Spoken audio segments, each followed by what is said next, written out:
Hello, friends. It's been a minute. I'm so excited to be live with you today. I'm on Facebook, I'm on LinkedIn, I'm on YouTube. We are in all the places.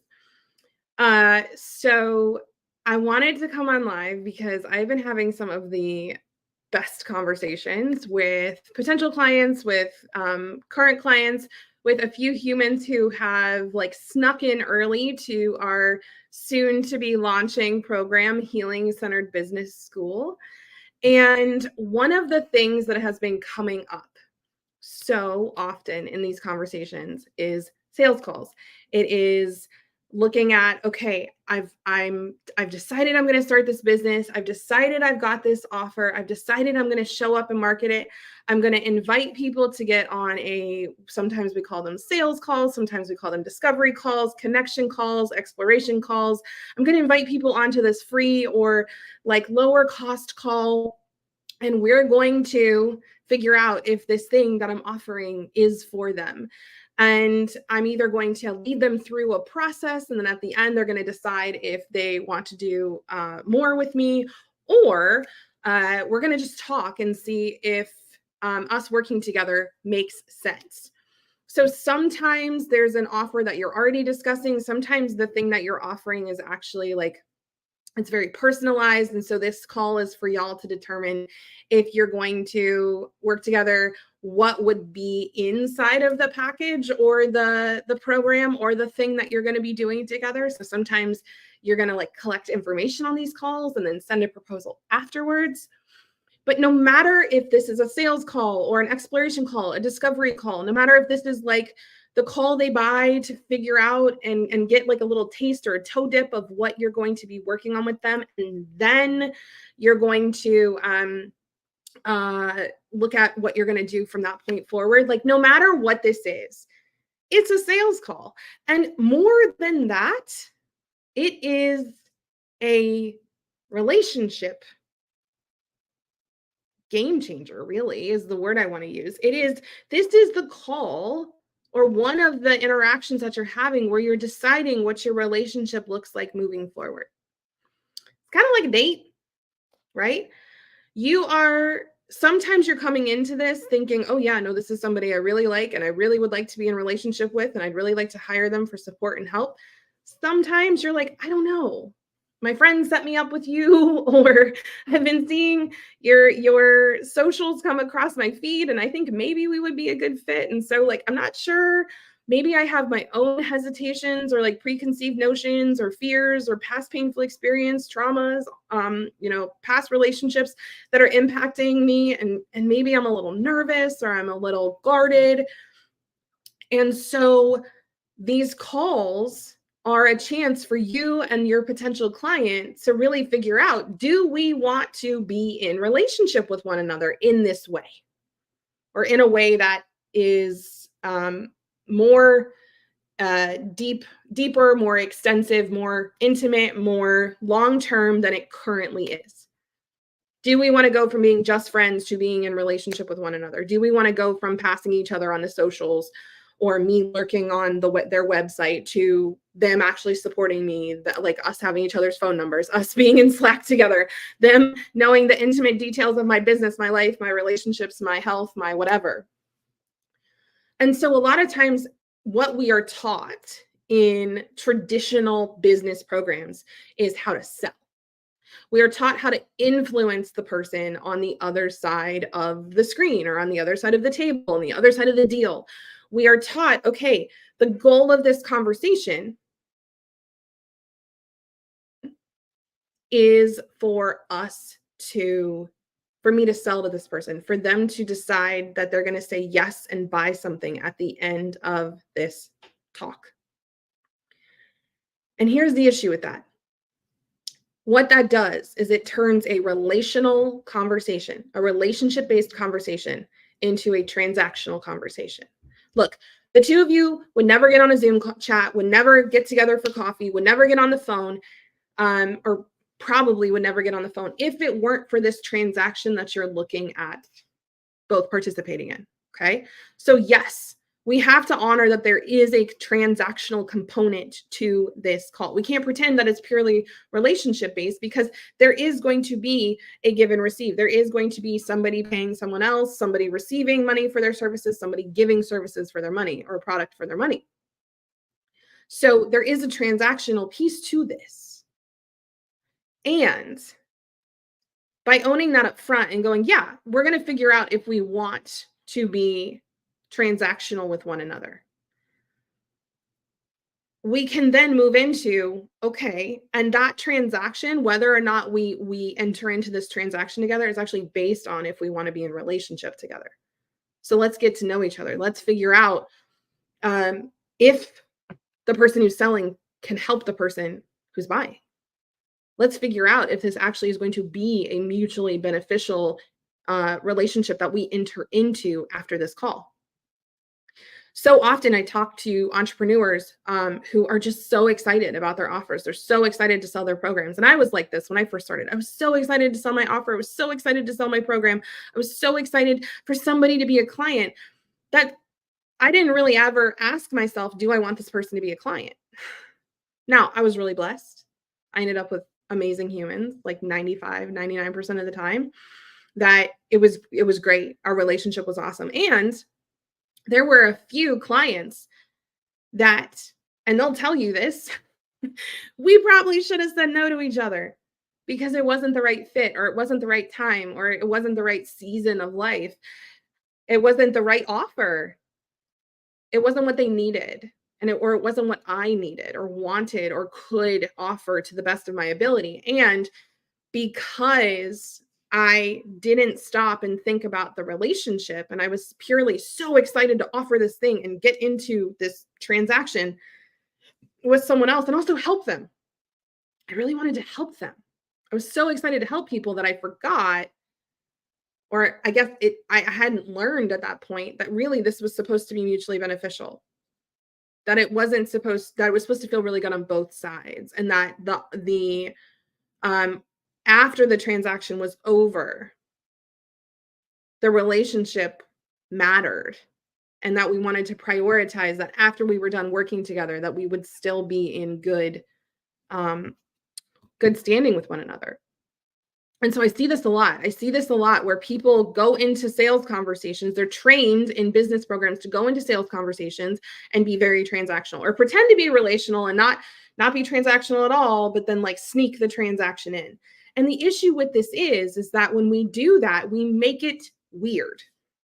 We make it weird when we use these very constricted, restricted scripts to try to move people along and influence them in specific ways.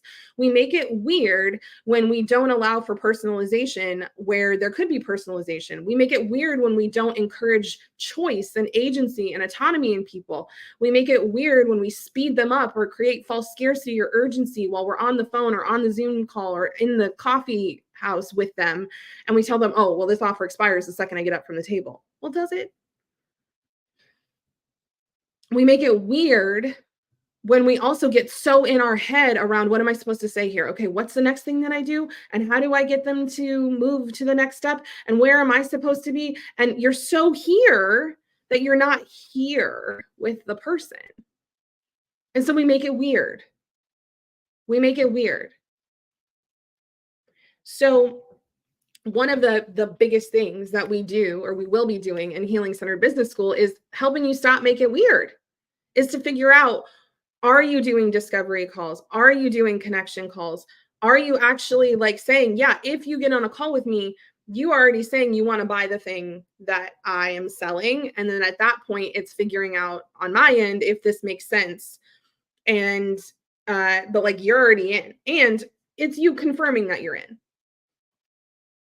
You're allowed to change your mind as a potential client, and you're hopping on a call because you are planning, if everything goes like the way you think it's going to go, you are planning to enter into a relationship with me. Versus these other calls might be, yeah, no, I'm testing the waters to see if I want to work with you. I'm going to be asking you some questions as the potential client to see if you can actually meet my needs. This isn't a done deal as long as it feels good. This is a no, like I want to actually make sure that this is something that's going to work for me. Or maybe you're setting up calls as the person who's selling because you have a wide variety of offers. And it's something where you are going to be asking questions and getting to know this other person so that you can pick the best option from your menu for them and say, hey, okay, here's like 1 to 3 things that we could do together. Here's some options. Here's, based on my experience and my expertise, what I think would be best. So figuring out what these connections to determine if you enter into and deepen into relationship with these clients or customers or patients or whomever, figuring out how you want to do this is part of developing your business. It's part of your business formation. And this is something that can change over time, right? If the offer that you're starting with in your business is several $1,000s, yeah, we should probably have a call or at least like a phone call or like voice message back and forth. Make sure that this is a good fit. However, if this is $19, maybe we're not doing calls. Maybe it's a quick DM. If it's somewhere in between $19 and several $1,000s, maybe there's a form that they fill out first. And then if the form looks good, cool, they can come in. If you have questions, then yeah, like let's hop on the phone or chat about it or email back and forth. It's not even necessarily a call. And you're figuring out, how am I discerning if it makes sense for me to be in relationship or how to be in relationship with this person who is interested in my offer? Here's the other part about these calls. I mentioned just a few minutes ago, the primary outcome cannot be, did this person say yes or no? Did this person pay me or not? Did I successfully sell this person into my program, into my offer or not? Because if you make that the primary outcome, you have turned a relational conversation into a purely transactional one. And people are going to feel that. They're going to go, oh, I thought we were like connecting and vibing. But now it feels like you care more about the money and sealing the deal than it does about me and all these like vulnerable things I just told you. The primary outcome is, did I leave it better than I found it? Does this person feel clearer on what it is that they want to do, whether it's work with me or not? Does this person understand their next steps, whether I'm the next step or not? Did I show up and serve and support this person? Did I provide value? Did I show up in service? Did I show up in relationship? Did I show up from this place of love and kindness and compassion and really like putting this human first? Not their money, not their yes. That's the focus. And this is the cool part about this being the focus, is that anytime you lose focus on that, and anytime you start going more to that transactional place or that manipulative or that like, I'm going to influence you without your consent, I'm going to try to get you to say yes, even without knowing if that's the right thing for you to do or not. Anytime we get in our heads and we're like, oh, maybe I shouldn't be selling this. Maybe this isn't right. I don't know if they have money. Maybe, and you're getting anxious about the fact that this person's here. That's also making it transactional. What we can do is we can stop and we can pause and we can go, oh, okay, I'm making it about me again. I'm making it about the sale or the yes again. How do I come back and focus in on this person? How do I come back and focus in on us and figuring out, do we want to be in a relationship like this? And you can do this over and over and over. And what you're going to find is every time you do it, it's actually going to strengthen the connection. We can be so afraid to own that we've made it weird. I did this on a call the other day. I was talking to somebody and I started like kind of fumbling over my words, and immediately my brain was like, you're not going to make the sale. And I was like, okay, but that's not why we're on the phone. Would we love to work with this person? Yes. Would we love to get paid for this offer? Yes. Is that why we're talking to this person right now? Partially. Is that the full reason? No. What's the most important reason? Because this person came to you and asked you for help. They asked you to see if there was a way that you could support them. They asked you to see them and hear them and witness them and validate them. So I can bring myself back to that. So I'm having this moment of like, oh, I'm saying the thing's weird and oh my gosh, and I just stopped and I paused and I said, hey, sorry. I made it a little weird. Sometimes I do that when I get to the money part, working on it. Let me try again. Let me restart. And I did, and they laughed. They were like, "I totally get it."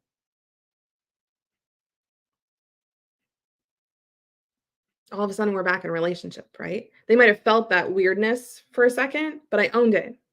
So that's the thing that we work on with our clients too, is understanding that it's really important for you to be able to catch when you're making it weird and then practice self-compassion, practice regulation, practice acceptance and going, "Wait a second, this isn't the end of the world if this person says no." Because my goal isn't to get them to a yes, my goal is to help them get clarity, to help them understand themselves or this or something better. My goal is for them to leave this conversation better than they entered in. Even if I say hard things, even if I give them advice or guidance that might feel really oofy or hard, they're still like, "Thank you. Thank you for talking with me. Thank you for helping me get clarity. Thank you for helping understand the next step I need to take. Thank you for answering my questions. Thank you for explaining this more. Thank you for walking me through this example of what work looks like together. Thank you. Thank you." Here's the thing. If you don't make the primary outcome about the sale and you focus on the relationship and you focus on both of y'all leaving the calls better than you walked in, you will make sales. You will make sales. I have yet to see people who really focus in on this not make sales. In fact, when I learned this and when I shifted my business model to this, I started making more sales.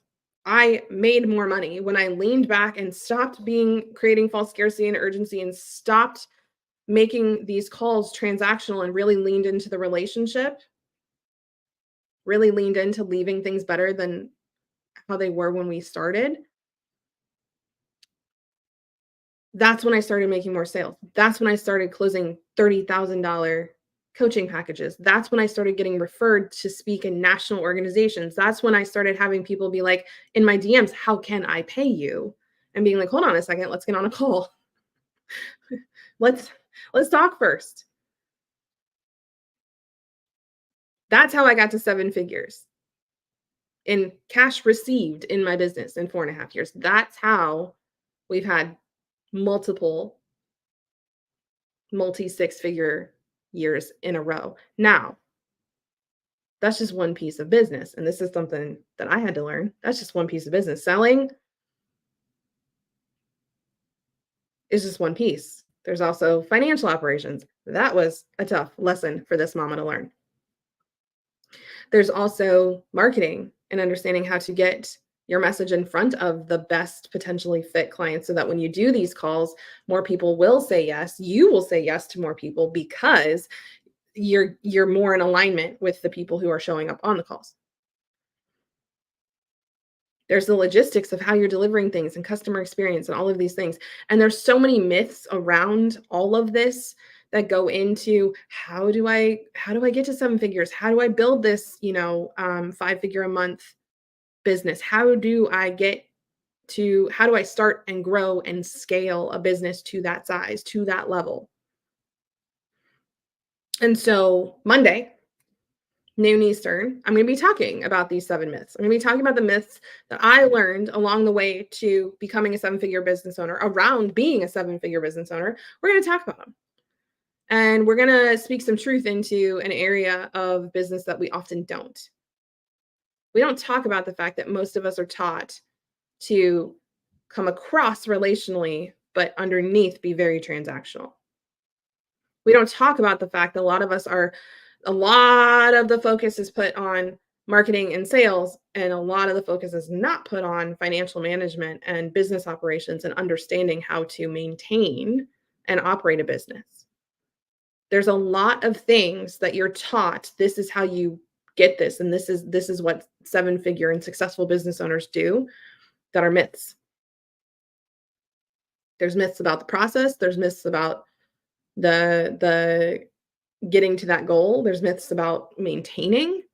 There's myths around a lot of it. So we're going to talk about those on Monday. So if you're interested in joining us for that, let us know in the comments. You can also go to you can go to any of the places we are right now. Facebook, Instagram, YouTube, Facebook, LinkedIn, YouTube. And you can check out, scroll through the posts, y'all. You'll see a link for this event. And if you're already like, Leah, I'm pretty sure I want in Healing Center Business School, I want details. We're going to be announcing the details fully on Monday. The